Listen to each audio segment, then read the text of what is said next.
You see, when we hear the name Pharaoh, the first place that comes to our mind is Egypt. When we hear the name hieroglyphs, the first thing that also comes to our mind is Egypt. But I must confess to us, we have been lied to.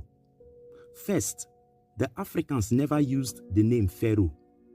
What we are calling Pharaoh today was called the Nusibiti, and it means a king or a monarch. Now, did you also know that it was discovered that 12 black African men ruled as Pharaoh for at least 200 years in a place in Sudan named Tarseti before even the first Pharaoh appeared in Egypt? If this is the first time you're coming to my page, Ebenezer Heru, congratulations to you. You are highly welcome to the school of your untold African history. Don't forget to subscribe to my YouTube channel for free at Ebenezer Heru. You see, it was also discovered that the writing system, which is the first writing system before the Sumerians, which the Egyptians called the Medu Nature, but was called the hieroglyphs by the Europeans, was first developed by the people of Tarseti in Sudan for over 200 years before even the Egyptians started living in Egypt. We know that the Africans brought all their ideas from every corner of Africa to build the Egyptian civilization. And the civilization of ancient Egypt was the work of not one group of Africans, but the coming together of Africans from every nook and cranny of Africa. When the people in Egypt today are saying that they are Egyptians, you as an African that has done voracious studies must let them know that they are not the original Egyptians, but invaders. Let them know that it was their Arab ancestors who invaded our African ancestors around December 639 AD to 641 AD during the 7th century AD. Let them know that before they invaded our African ancestors, that the Hyksos from Asia around 1675 BCE were in Egypt for over 108 years.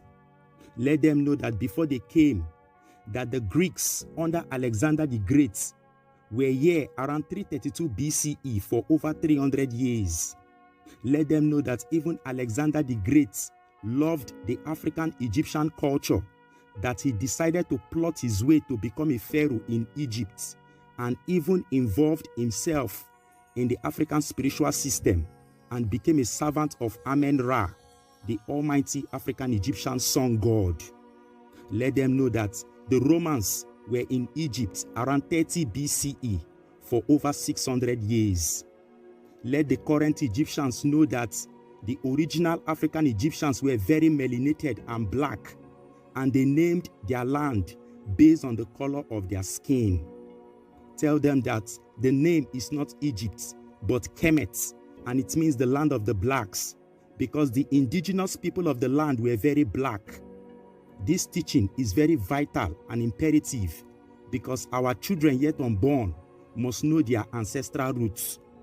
When the Africans were building the Egyptian civilization, there was no European country in existence.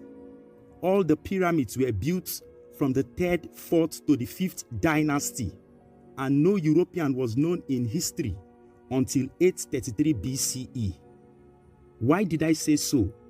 I said so because in history, a people are known only when they started writing. And the first person to write a book in Europe was Homer, who wrote the first 2 books of Europe, titled the Iliad and the Odyssey, in the year 833 BCE. Meanwhile, the first human pharaoh of Egypt was Nama. He ruled Egypt around 3100 BCE, and Rome or Greece were not known in history. The first medical doctor was Imhotep, who cured over 200 diseases, including tuberculosis and arthritis, and no European was known in history.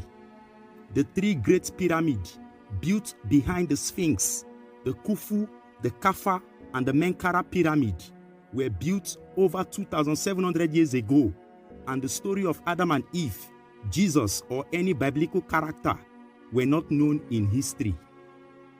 We are the only people who don't know anything about our past. How can we solve our today's problem and predict our tomorrow when we know nothing of our yesterday? We keep trying to solve our today's problems using the solutions of the invaders, and you think we will succeed. Let me tell you something that the colonial masters and invaders will never tell our African leaders. African problems can only be solved with African indigenous solutions. And until we start to look back, embrace our spirituality, and give back the religion of the colonial masters, we will remain stagnant, waiting for the colonizers to save us. If we truly want to solve our African problems, then the following books will help to expose African solutions and shape our mind to know more about our untold African history and our ancestors. We have the African origin of electricity, the untold history of the black race, the African origin of civilization, the African black woman in antiquity. They came before Columbus.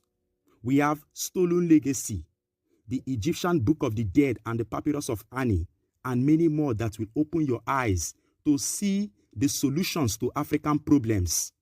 If you are interested to buy and also build your mind to solve our African problems, then you have to DM me or send a message to my inbox requesting that you want to buy your own copy of any of the books. Remember, the books are all in soft copy PDF.